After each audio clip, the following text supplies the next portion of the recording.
If you struggle with breathiness in your voice that is not on purpose, watch this video today because I'm going to share my best tips to fix this.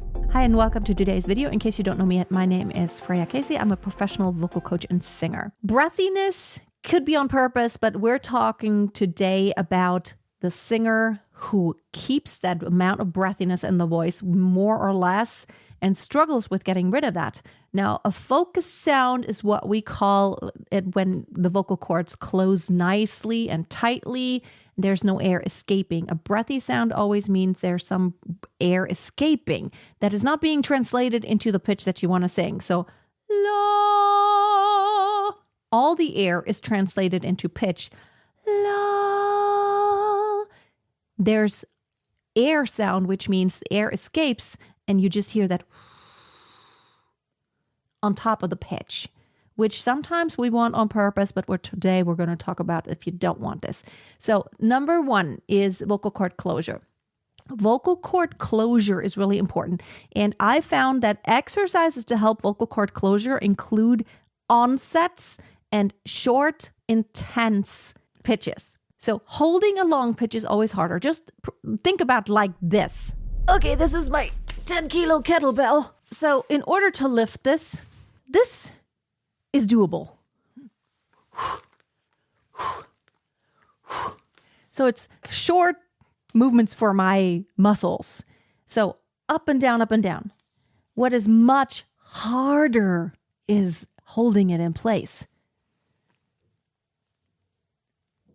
This gets really hard after a while. And I'm starting to shake it. It is quite heavy. Oh, so it's the same for your vocal cords. Short, controlled movements can help you strengthen. The long, static ones, that is a lot more challenging. That comes next. So you have to progressively lengthen your pitches. You start with short ones, like so. Ma, ma, ma, ma. Ma. Why are we starting with the M? Because it's that SOVT, that semi-occluded vocal tract exercise, which helps you to not blow out too much air. There's a barrier. And then you can go on. Ma, ma, ma, ma, ma, ma, ma, ma, ma. Ma, ma, ma, ma, ma, ma, ma, ma, ma. Ma, ma, ma, ma, ma, ma, ma, ma, ma. Ma, ma, ma, ma, ma, ma, ma, ma, ma. You do it at as high or as low as you want to, but I would start with chest voice and then move into your head voice. You could do the same with head voice. Ma, ma, ma, ma, ma. But in head voice, I would maybe suggest an N. Na, na, na, na, na. Na, na, na, na, na.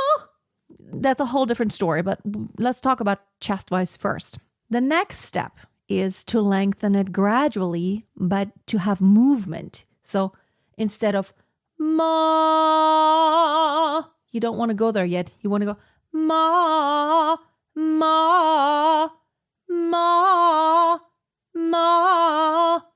ma, ma, ma, ma.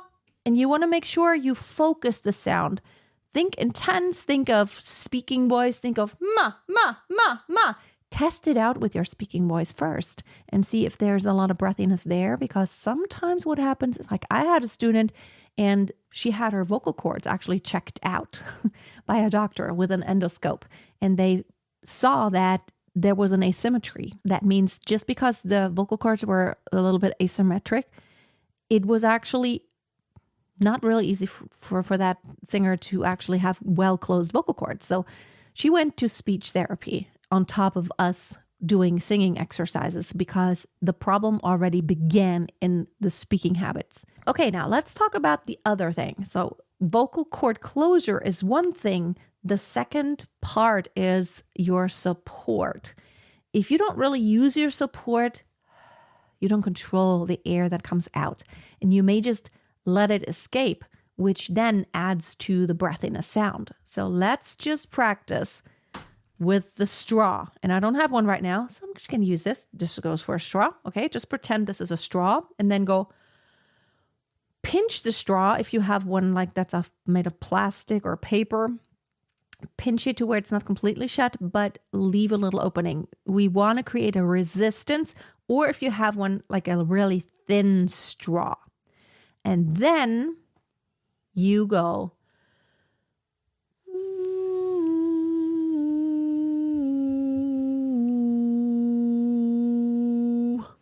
You take a breath.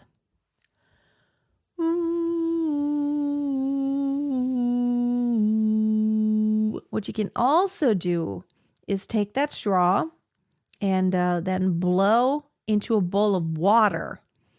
The bubbles will indicate to you how evened out your airstream is. You can see how much air is coming out, and your goal is for just a little bit of air to come out. Now the air will now be that resistance that we do when we pinch the straw. And the bubbles are sometimes a really good indicator. You can visually, and you can also hear it, you can see how the air flows. It's a good indicator. So you do a few exercises like that, and then you start moving on, and then you go to the humming. There's less resistance than pinching the straw, but you want to have that same feeling of you're using that support. It's almost like you're going against something. You're not quite letting it out. It's almost like, no, I don't want to let it out. That same feeling you want to recreate.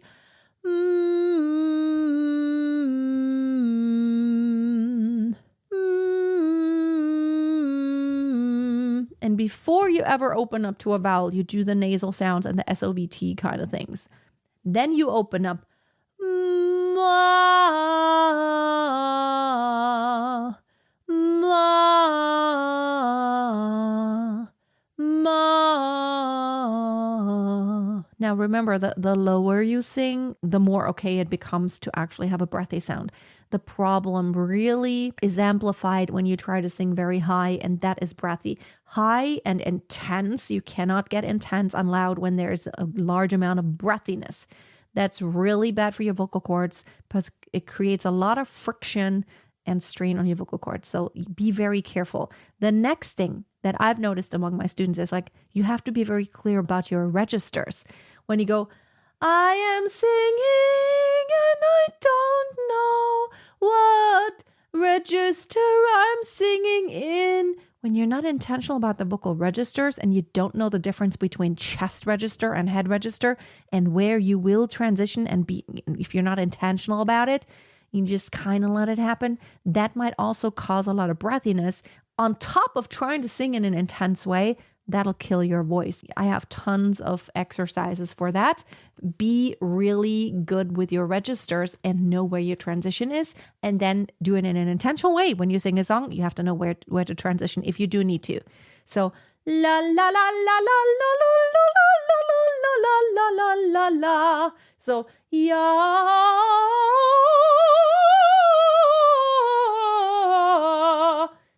You have to transition.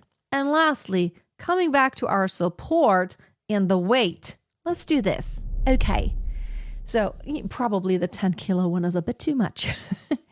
But what you can do in order to make sure your support is activated, you can actually lift a weight while you are singing a phrase. Let's try to see if I can belt.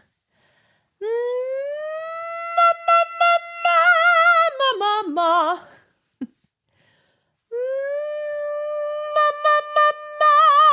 Ma. Just trying to lift this will activate my support. There's no way I can lift this without a strong core. You can also stand against a wall. Make sure you don't slouch. You want to have a nice upright torso. Push against a wall really hard, not compromising your posture, and then try to belt out or try to sing out. That will activate your support. You can also try a plank position, which could be really helpful. One thing's for sure, when you're in the plank position, there's no way you don't have an activated support because your core is hard at work. This is good for practice, just to be more aware of your support. So let's recap.